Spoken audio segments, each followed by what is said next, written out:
everybody, this is Alchemist 2, and I'm back again with another book review.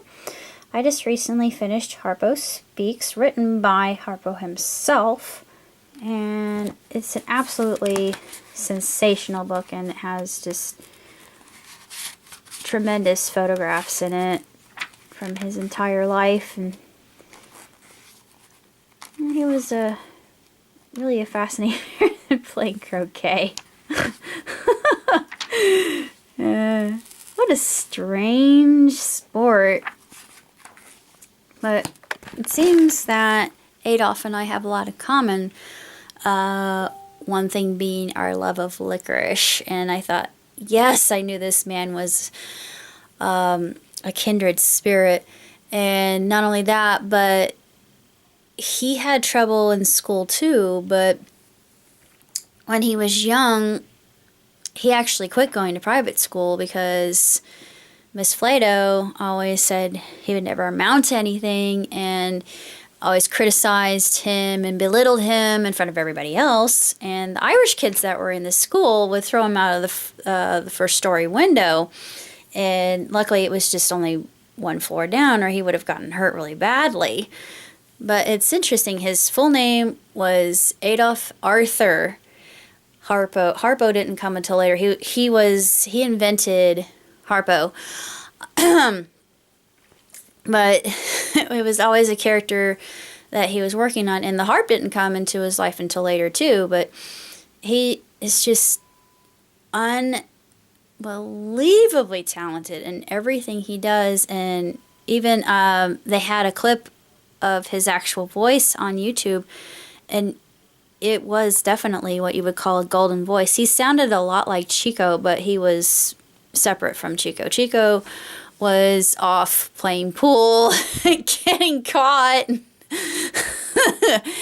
And of course, he had another brother named Gummo. And of course, Gummo wasn't really spoken of very much. It seemed like he was kind of out of the running, and it was just he, Chico, Groucho,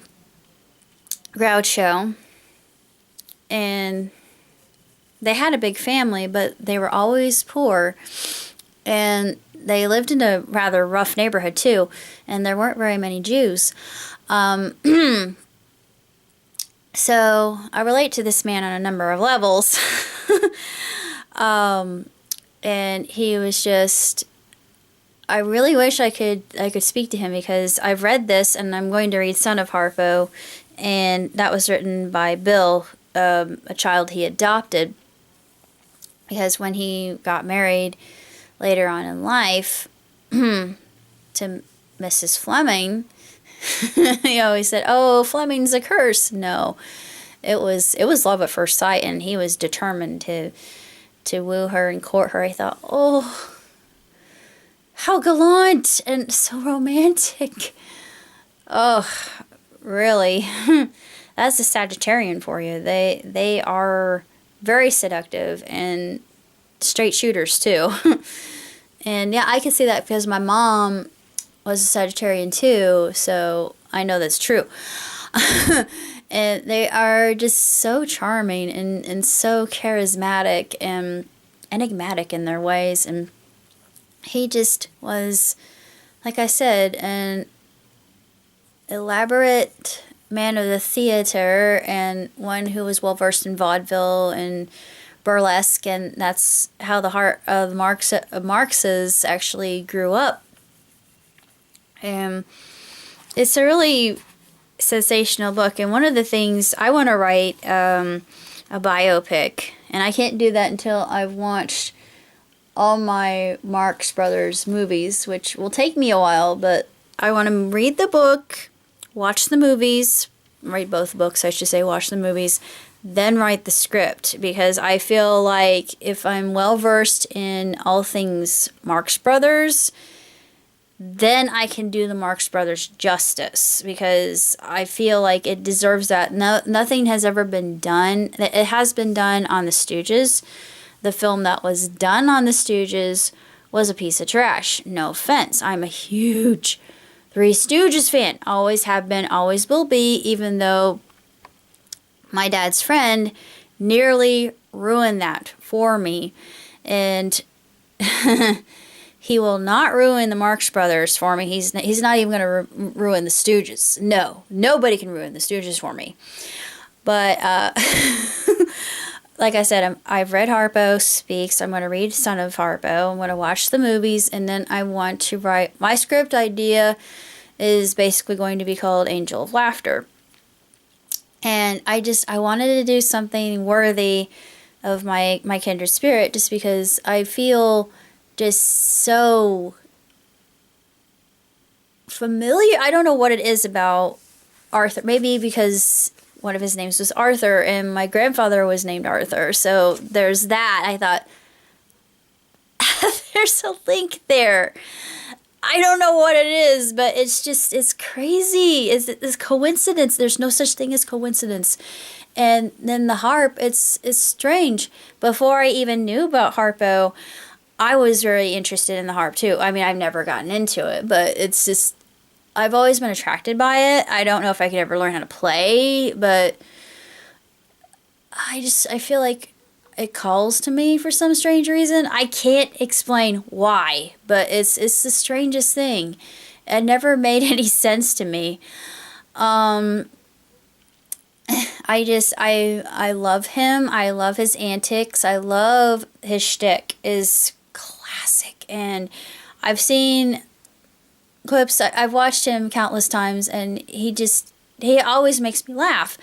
And it's so incredible, and it's true. A lot of comics have a lot of sad beginnings. All the comics that I've loved, including Adolf, but it just seems for he and the Marx Brothers in particular, they started out with nothing, and his mom and dad, his mother was the breadwinner, and his father kind of took a back seat, but they were both very much beloved in the household. And he talks about the time his mother actually died, and when her memory was fading and she had Alzheimer's. They didn't know what to call it then, but she had Alzheimer's and she was starting to forget him, and she had a glimmer of who he was, and her eyes sparkled and she cried a little bit, but then she expired right then when he was watching. I thought, oh, that must have been one of the most devastating moments of his life, and I can relate to that. I wasn't there when my dad died, and I wasn't there when Mom died either, because I think what Mom and Dad were doing for me is protecting me from actually seeing them pass away. But I don't hold that against them. I know they're in a better place, and I still miss them. But it's when you lose your parents, and the word orphan sort of makes me bristle, and I know I'm not an orphan really, but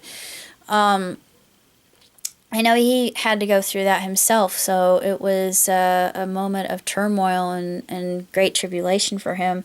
But he found comfort later on when he got married. He got married late in life, as he said, but he chased her like you would not believe. He was determined, and he was persistent, and he never lost sight of his goal. He was, true Sagittarian, aiming at the target and never letting it go. But it's so interesting, and he really lived a very it was like a roller coaster ride. A lot of the things that he spoke about, especially his love for George Burns, and that was a very intriguing relationship. And he talks about one time he was in I forget where he was. He was close to Rachmaninoff. There was a story about that, and I thought, I bet that was rather a tale to tell. And he talks about the time he got into painting. I thought, I never knew that. And he was actually pretty darn good. I mean, like I said, he had talent, and it's just a pity I can't sit down and talk to him. But once I do this, I'm going to have to take a lot of time. It's going to be probably one of my biggest projects, because I love him. I mean, I'm not going to get around. I love this man. And I want to do him justice, and hopefully he will approve. Maybe I'll get a sign from him, or maybe the Marxes, but it'll take me a while. So until then, live long, prosper. Ciao, Tootsie.